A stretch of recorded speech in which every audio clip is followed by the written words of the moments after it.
Hi friends, welcome back to our channel Lakshmi M tips. మనం ఇంట్లో దేవుడికి పెట్టిన పూలు ఎండిపోయిన తర్వాత వాటిని ఎక్కడంటే అక్కడ పడేయకూడదు అంటారండి. పారే నదిలో నీటిలో వేయాలంటారు. అలా వేస్ట్ చేసే బదులు మనం ఈ ఎండిపోయిన పూలతో ఇంట్లోనే ఈజీగా ధూప్ స్టిక్, అదే సాంబ్రాణి అండి, ఎలా ప్రిపేర్ చేసుకోవాలో చూద్దామండి. ఒక మిక్సీ గిన్నె తీసుకొని అందులో ఎండిపోయిన పూలను అయితే వేసుకోవాలండి.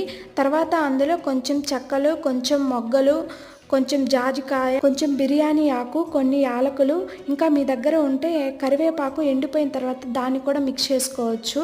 కొన్ని కర్పూరాలు వేసుకొని వీడియోలో చూపించినట్లు మెత్తగా గ్రైండ్ చేసుకోవాలండి. మిక్సీ పట్టుకునేటప్పుడు కొంచెం మెత్తగా రావడానికి అందులో కొంచెం గీ కానీ హనీ కానీ వేసుకోవాలండి.